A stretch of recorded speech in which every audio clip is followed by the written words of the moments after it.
Greetings and welcome to the Reparenting Daily podcast. In this podcast, we'll dive deep into reparenting, exploring all of the tools and resources that you'll need to help you along your journey. This podcast is divided into 3 sections. The first is a daily reading. The second is a discussion of the reading, followed by suggested journal prompts. And the last section is a peaceful meditation for closing.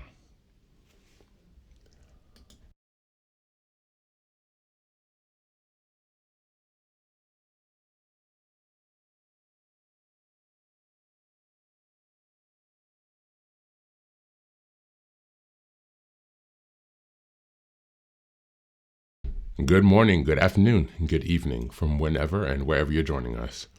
I'm so glad you've joined us today on this journey of healing and growth. If it's your first time here, welcome.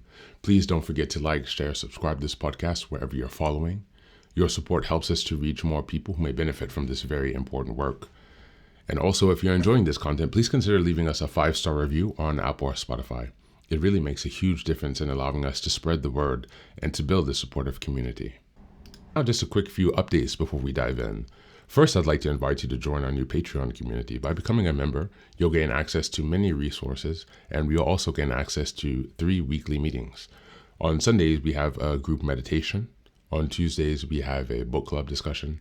And on Thursdays, we have an open topic conversation. You can find out more details about this if you go to the Reparenting Daily website and check out the community tab.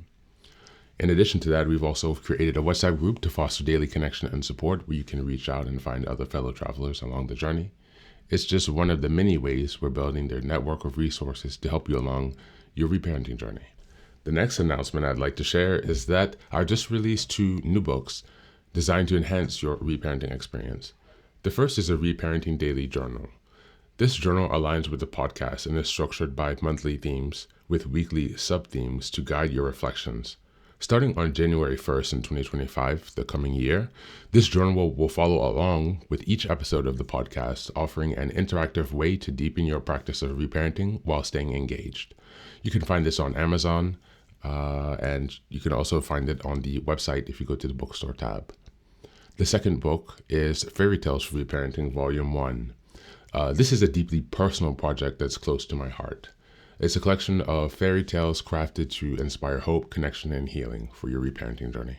These stories are specifically designed to help you reconnect with your inner child and find joy, creativity, and reconnect to those tender emotions through storytelling.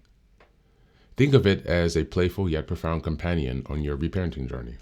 Volume 1 is now available, and I'm also working on the 2nd and 3rd volumes that will be coming earlier next year. You can find both of these books on the Reparenting Daily website under the bookstore tab, or you can search them directly on Amazon. Now, looking ahead, as we approach the 2nd year of this podcast, we're excited to introduce more interactive and engaging content. We'll continue to build on things we've achieved so far while taking our community and the reparenting journey to the next level. It's really about continued growth, continued iteration, and continuous improvement. Much like the process of nurturing the bonsai tree, our reparenting journey requires our consistency and care. So thanks for being here and for supporting this project, and also for committing to your healing journey. Now, without further ado, let's dive into today's practice. Today's reading is from the I Ching.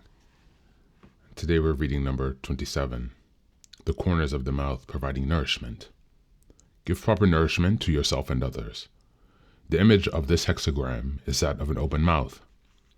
It comes to remind us that nourishment of our bodies and spirits is important and merits our conscious attention. The I Ching teaches us that if we wish to gauge someone's character, we should notice what he nourishes in himself and in others. Those who cultivate inferior behaviors in relationships are inferior people. Those who cultivate superior qualities in themselves and in others are superior people. This is a test that we should apply to ourselves as well as to others. What you put into your body is obviously important because it determines your fundamental physical well-being. It is wise to be moderate and thoughtful about the food you eat.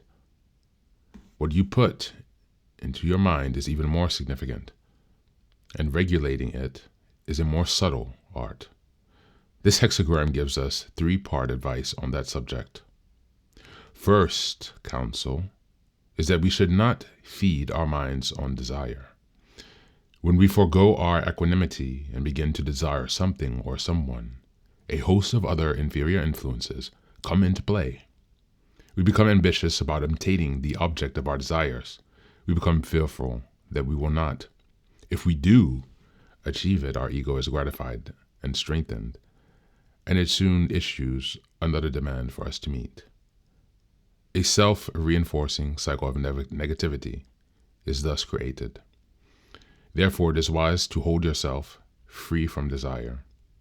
The second counsel is that we begin to continue in a regular practice of meditation, sitting quietly with our eyes closed for even as little as 10 or 15 minutes per day to begin to clear the waste out of our hearts and minds, making room for the nourishment of peace and wisdom to enter in. To sit in meditation is to tune your ear to the voice of the sage, and it is the most powerful way to gain his assistance. The final counsel is that we observe tranquility in speech, thought, and action. By cultivating calm, equanimity in all that you say, think, and do, you nourish your superior self and that of those around you. One who follows these three counsels will be met with good fortune. First line, by engaging in doubt and envy, you lose your independence. Sitting quietly in equanimity, you are restored and uplifted. Second line, if through laziness and weakness you are aligned with someone or something which is not correct, misfortune results. Consider this carefully. Third line, the pursuit of desire and pleasure is the nourishment that does not nourish. It is possible to throw one's entire life away in this fashion. On recognizing this, the superior person detaches himself and returns to the sage. Fourth line, by nourishing yourself properly, you gain stature, and others are drawn to assist you. In that, there is good fortune. Fifth line, you are weakened by the presence of an inferior element. Seek wise counsel and root this out before attempting further progress. And the sixth line, one who truly emulates the sage gains a position of great influence. If you lead others now as the sage leads you, great things will be accomplished. Thank you, and that's the reading for today.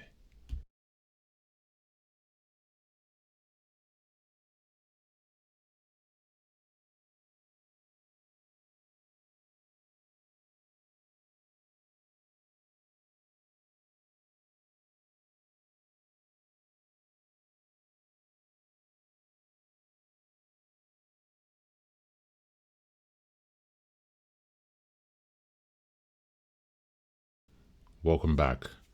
Hexagram 27, Nourishment, focuses on the importance of what we consume, physically, emotionally, as well as spiritually, and how it shapes our lives. It emphasizes the need for a conscious awareness of the food we give to ourselves and others, both literally and metaphorically. In reparenting, this hexagram reminds us that nurturing ourselves requires deliberate choice, and that thought, belief, and environment we allow into our inner world.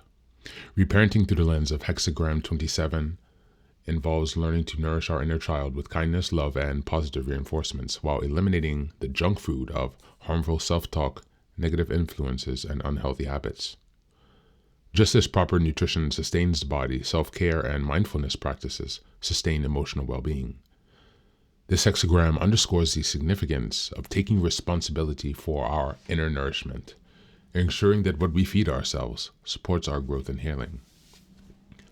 Why is all of this important to reparenting? It highlights the necessity of creating a nurturing inner environment. It also emphasizes the power of self-awareness in choosing thoughts and behaviors that align with self-love. And lastly, it teaches the importance of sustaining oneself with care and attention, recognizing that consistent nourishment leads to long-term healing. As we look into journal prompts for today, number 1, reflect on the food you give your inner child daily. This could include your thoughts, emotions, or actions. What is nourishing and what might need to change? Number 2, what external influences, people, environments, habits impact your sense of inner nourishment, and how can you protect or enhance your emotional well-being? And number 3, Imagine creating a menu for your inner child. What practices, words, and experiences would you include to help them feel safe, loved, and supported? That's it for today. So as always, thanks for being here. Take care of yourself and be well.